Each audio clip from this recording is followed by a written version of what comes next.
dorongan dari iman itu yang memberikan kepada kita perintah untuk berbuat baik dalam kehidupan.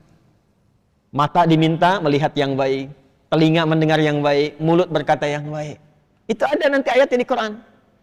Makanya ngajinya yang total. Misal mata nih, Quran surah 24, surah Cahaya An-Nur, ayat 30 untuk laki-laki, ayat 31 untuk perempuan.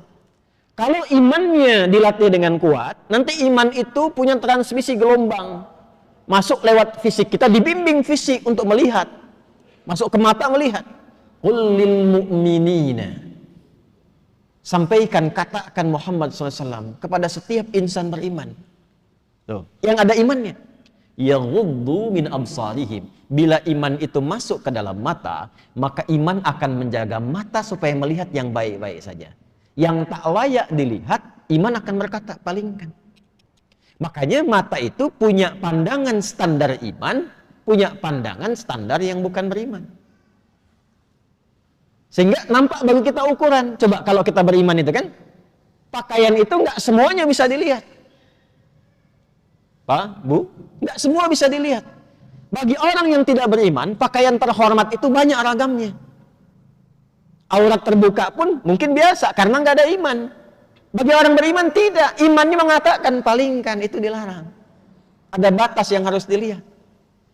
Jadi kalau di tempat lain tertentu misalnya ada yang mengatakan itu biasa saja, itu pakaian terhormat untuk mereka. Iya, karena nggak ada imannya. Nah, bagi orang beriman itu standarnya apa? Standar iman. Itu yang menentukan hubungan kita dengan Allah.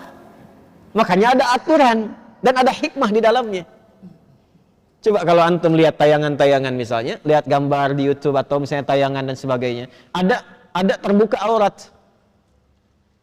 Iman itu pasti otomatis bekerja. Kalau imannya kuat, palingkan. Kadang dia istighfar, astagfirullah. Palingkan. Dan nggak ada yang terlambat. Nggak ada lisan istighfar mata nggak berpaling. Astagfirullah. Salah ini. Nggak ada. Wasari'u ila maghfirah. Cepat dia istighfar. Demikian masuk ke lisan juga begitu. Itu imannya dulu sebelum lisannya. Ya, Quran surah 49 Al-Hujurat ayat 11 sampai 12. Ya ayyuhalladzina amanu. Iman dulu. La yasra qaumin qaum. Lisan orang beriman itu tidak mudah mencela. Ini semakin tinggi imannya, semakin baik kosakatanya karena isi hatinya baik semua. Nah, kalau sudah menemukan yang baik itu susah mencari kosakata yang kotor. Al-Hasan cucu Nabi tahu? Radhiyallahu ta'ala anhu. Nggak tahu cucu Nabi. Kalau kenal mungkin nggak kenal, tapi nggak tahu itu nggak mungkin itu. Cucu Nabi. Al-Hasan dan Al-Husain pernah dengar ya? Kami di pesantren itu membuka ruang tunggu ada dua, kanan dan kiri. Di pesantren yang sedang kita bangun. Kami berikan namanya dua cucu Nabi, Al-Hasan dan Al-Husain. Dan setiap tempat ada bangunannya, di situ ada edukasinya. Kenapa dinamakan Al-Hasan? Di situ ada sejarahnya, siapa beliau dan sebagainya. Dan seterusnya. Al-Hasan itu punya anak. Kalau ingin melihat perilaku yang paling mirip dengan Nabi, itu Al-Hasan. Kalau ingin melihat wajah yang paling mirip dengan Rasulullah SAW, itu Al-Husain. Makanya belajar sejarah, bagaimana akhlaknya Al-Hasan Ibn Ali ya bin Abi Thalib radhiyallahu ta'ala anhu. Belajar sejarah. Itu diantara yang paling dekat dengan Al-Quran, yang lisannya paling lembut. Lembut. Masya Allah. Jadi sedang jalan dengan anaknya di masa fitnah kubra. Itu ada orang caci maki. Dalam satu riwayat, atau kama waqa, Allahu a'lam bis-shawab, sedang jalan dicaci maki.